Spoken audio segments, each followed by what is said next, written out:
अब जो लंग्स के पेशेंट हैं, ब्रेथलेसनेस के पेशेंट हैं, साइनस के पेशेंट हैं, हेडेक के पेशेंट हैं, माइग्रेन के पेशेंट हैं, तो ये सारी बीमारियों से कोई लेना देना अगर है, या फिर आप उनमें से जिनको जल्दी जल्दी खांसी जुकाम बुखार होता है, एटलीस्ट खांसी जुकाम होता है जिनको, अगर आप इनमें से कोई पेशेंट अपने आप को रिलेट करते हैं, तो ये जो मैं बता रहा हूं अगले 2-3 मिनट में या 5 मिनट में, ये टेक्निक को आपको समझना है, इसको इम्प्लीमेंट करना है। ये बड़ी तेजी से काम करता है और ये कोई भी कर सकता है घर पे। यहां पे समझना पड़ेगा, पहले थोड़ी थ्योरी समझ लेते हैं इसकी। साइनस, साइनस क्या है? अभी आपने साइनस का सवाल पूछा, व्हाट इज साइनस?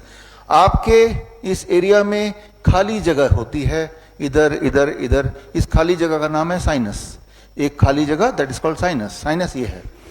साइनस में अगर ब्लॉकेज हो गया, वहां पे अगर कफ इकट्ठा रह गया, तो उसे साइनस की दिक्कत बोलेंगे, ठीक है ना, जिसकी वजह से हेडेक हो सकता है, जिसकी वजह से नाक बह सकता है, जिसकी वजह से ब्रेथलेसनेस हो सकती है, ये सारी दिक्कतें हो सकती है, जिसकी वजह से बार बार फ्लू लग सकता है।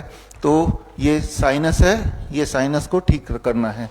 साइनस को ठीक करने के लिए क्या, उसको, उस साइनस में होता क्या है उसके अंदर नाइट्रिक ऑक्साइड NO, जिसका जिक्र मैंने पहले भी किया है, वो रहता है। नाइट्रिक ऑक्साइड क्या है? नाइट्रिक ऑक्साइड आप बोल सकते हैं एक तरह का क्लींजिंग एजेंट, राइट। जिस तरह से एक कपड़ा है, उस कपड़े को अगर गंदा हो गया तो क्लींजिंग एजेंट क्या हुआ आपके लिए? Washing powder. तो आपके बॉडी का जो वॉशिंग पाउडर है उसका नाम नाइट्रिक ऑक्साइड है।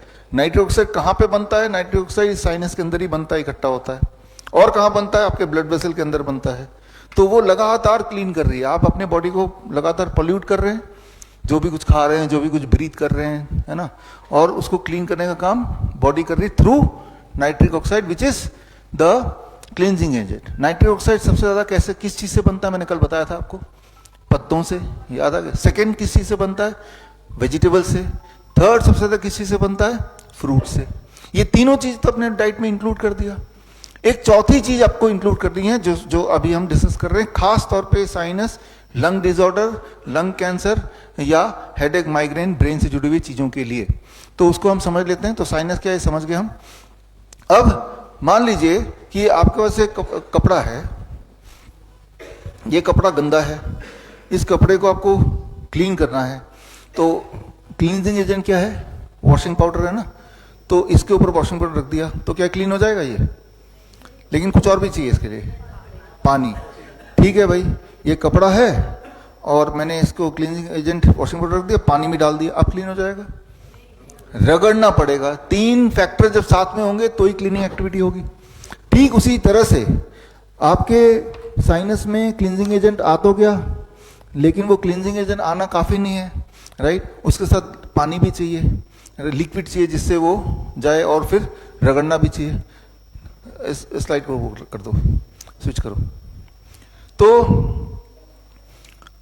म्यूकस जो लिक्विड हमारे पूरे रेस्पिरेटरी ट्रैक्ट में होता है, ये है पानी बोल सकते हैं इसको, है ना। और सिलिया, सिलिया का मतलब आपके नाक, आपके रेस्पिरेटरी ट्रैक्ट में छोटे छोटे छोटे छोटे छोटे छोटे ब्रश की तरह होंगे, राइट, बाल, ठीक है ना, वो बोल सकते हैं कि वो है ब्रश। तो अब साइनस से नाइट्रिक ऑक्साइड हमेशा, जैसे मैं बात कर रहा हूं, जब हम बात करते हैं तो वाइब्रेशन से वो पूरे रेस्पिरेटरी ट्रैक्ट में आ गए, यानी कि हर जगह वॉशिंग पाउडर पहुंच गया, हर जगह पहले से ही म्यूकस है, ठीक है ना। और जब हम बोल रहे हैं तो वाइब्रेशन हो रही है, तो ये सिलिया जो है यानी कि ब्रश, ये मूव कर रहा है, तो यानी कि क्लींजिंग एक्टिविटी हो रही है। तो क्योंकि क्लींजिंग एक्टिविटी हो रही है, इसलिए हमें ना तो अस्थमा हो रहा है, ना लंग कैंसर हो रहा है, ना ही कोई लंग से जुड़ा हुआ डिसऑर्डर हो रहा है, ना ब्रेथलेसनेस हो रही है। लेकिन कुछ लोगों को तो हो रही है। वो इसलिए हो रही है कि जितनी स्पीड से क्लींजिंग एक्टिविटी उनके बॉडी में या लंग में हो रहा है, उससे ज्यादा तेजी से वो उसको पोल्यूट कर रहे हैं समहाउ। फॉर एग्जाम्पल, ये कपड़ा है, गंदगी, गंदा हो गया, हम उसको वॉशिंग पाउडर और ब्रश से क्लीन कर दिया, लेकिन ज्यादा गंदा हो गया तो क्लीनिंग और रगड़ना पड़ता है, ज्यादा रगड़ को ज्यादा करना पड़ता है, ज्यादा देर तक करना पड़ता है, क्योंकि वो ज्यादा गंदा है। तो यानी कि क्लीनिंग एक्टिविटी को सुपर फास्ट करना पड़ेगा और ज्यादा गहराई से करना पड़ेगा। गहराई से कैसे करेंगे, ये सबसे महत्वपूर्ण है, इस बात को समझिए। ये जब आप बात करते हैं, जैसे मैं अभी बात कर रहा हूं, बात करते ही ये cleansing activity, nitric oxide sinus से निकला और ये क्लींजिंग एक्टिविटी हो रही है। जब हम बोलते हैं, बोलते तो सभी हैं, यानी कि तब क्लींजिंग एक्टिविटी हो ही रही है। लेकिन अगर इसको 15 गुना बढ़ा देना है क्लींजिंग एक्टिविटी को, ताकि लंग डिसऑर्डर खत्म हो जाए, अगर वहां पे कोई नोडुल्स है वो खत्म हो जाए, ताकि साइनस की दिक्कत खत्म हो जाए, हेडेक माइग्रेन खत्म हो जाए, तो क्लींजिंग एक्टिविटी को, सफाई अभियान को 15 गुना बढ़ाना है। वो कैसे बढ़ेगा? वेरी वेरी सिंपल, इसे बोलते हैं हमिंग।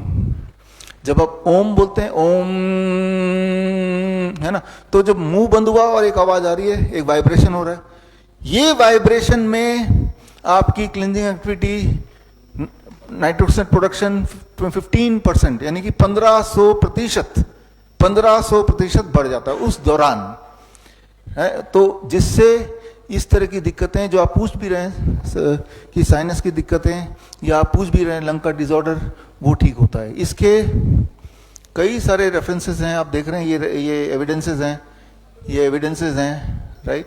एलर्जिक रिएक्शन होता है, वो सब कुछ ये एविडेंसेस हैं। दीज आर ऑल एविडेंसेस जो आपके आंखों के सामने आपने देखे।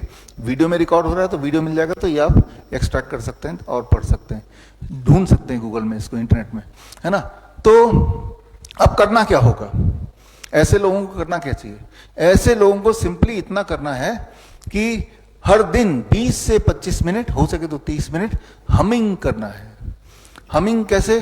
कुछ लोग तो ओम, ये तो भ्रामरी प्राणायाम में होता ही है, तो उन्होंने प्राणायाम में हमिंग को डाल दिया। लेकिन ये कोई जरूरी नहीं कि ओम बोलेंगे तो ही वो काम करेगा। मुंह बंद करके कुछ भी बोलिए, गाना गाइए, तब भी काम करेगा। मुंह बंद करके जब आवाज निकालने की कोशिश करेंगे, उससे जो वाइब्रेशन होता है, that is called humming. And when we do it for few minutes, तो आपकी क्लींजिंग ज्यादा होगी, और आप देखेंगे कि 4-5 दिन के अंदर आपकी जो रेस्पिरेटरी ट्रैक्ट प्रॉब्लम है उसमें आराम मिलना शुरू हो जाएगा।